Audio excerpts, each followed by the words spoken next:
So my starting point for thinking about open science within the ROSiE project, alongside with some of my colleagues who are here, philosophers of science, was that one of the aims of the project was to provide an ethical framework for open science.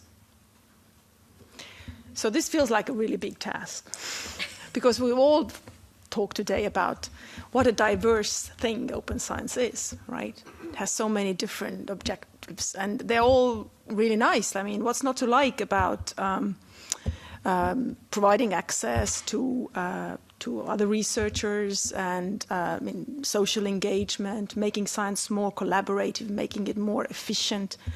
These are all great objectives. So how should one start to think about providing ethical governance? So what we did, of course, we looked at the ethical, disciplinary and epistemic challenges in the literature that have towards open science. And since then, we started this 3 years ago, there have been, of course, more challenges.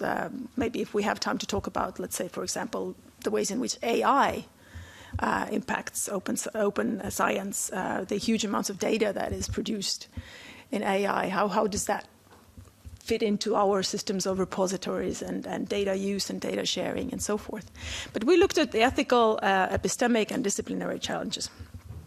And ethical challenges somewhat overlapping, obviously, with what Signe just said, and something I think that was previously mentioned, for example, the Matthew effect, which is an effect of those who are already in the position of privilege,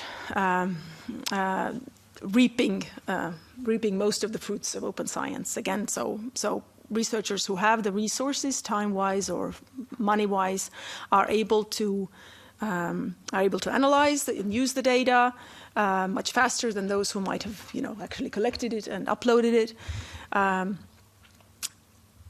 Disciplinary challenges, again, Signe mentioned, for example, this differentiation between qualitative and quantitative data, and issues around sharing qualitative data that might be sensitive, might endanger people with whom you created this data, for example.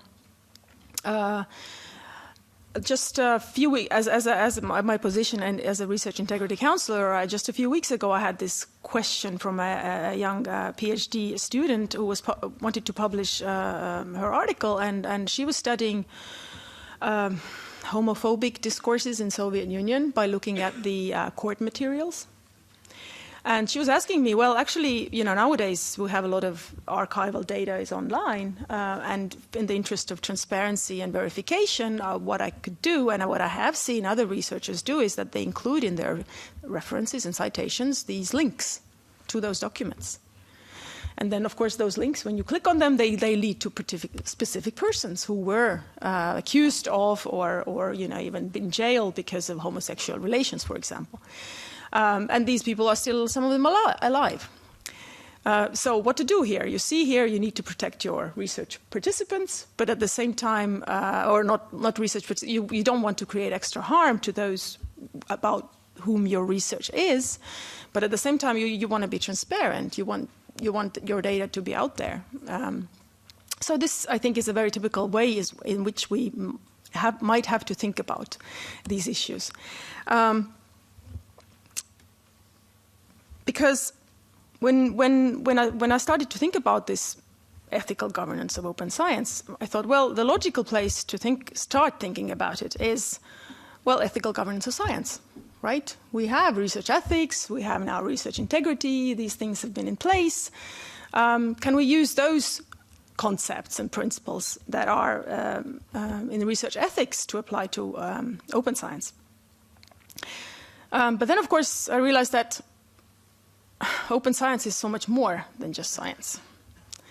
And I refer here back to, this is a rather old article already, it's 10 years old, Verheer and Friesike's Open Science, 5 Schools of Thought, which identified at least 5 distinct schools of thought within open science. What is good science? What is a good open science supposed to do? So there's a pragmatic school, for example, saying, well, we should just try to make science more effective, efficient. Let's share data. Let's, let's reuse data.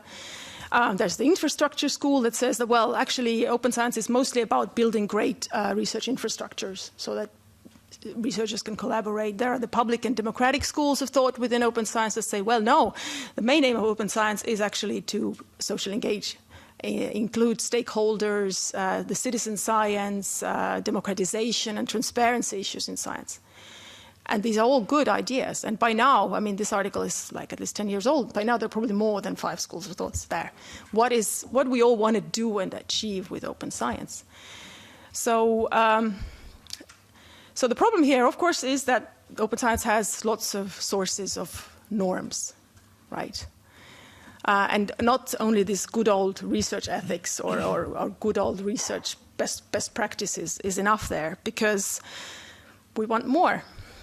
But the problem is, of course, that these objectives, these goals of open science, these diverse goals, they sound really great, but they don't always converge. In fact, sometimes they go on against one another. So a certain practice of open science might be really good for reproducibility or for more efficient science and scientific collaboration, but it really might work against some other aims that we have. So science traditionally is meritocratic, but these ideals of democratizing science, of making it more transparent, being more inclusive, that's not what science traditionally was about. So what do we do when we realize that there are these different sources of normativity within open science? How do we make an ethics framework out of it? And I think that's something that the ROSiE guidelines have tried to do. The obvious solution here is a pluralist framework, right? You outline certain important principles that are relevant for pursuing open science, but you also realize that you can't pursue all of them at the same time. And you have to sort of be aware of the choices that you make there.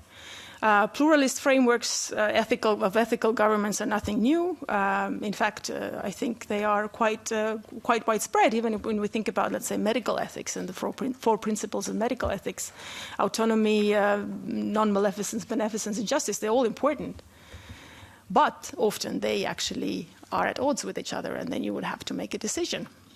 And I think the ROSiE guidelines are a good place to start, because I think there is a good emphasis there on this context sensitivity, this requirement for nuance and for thinking.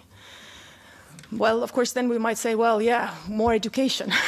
Who has time for that?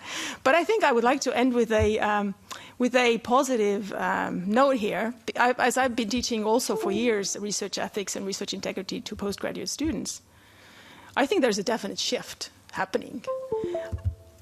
Young researchers are very committed and very interested in those topics. They think that they have a responsibility for society to do these things right. They have a responsibility for their research participants to do these things right. So I think it's going to be an uphill battle, but in a way, for older generation, it's like relearning how to do research. But for younger generations, it's no longer, I think. This is the research that they've grown up with and that they think is important. So I don't think we really have to sell it to them, but we have to teach it to them and learn together with them. Okay, thank you.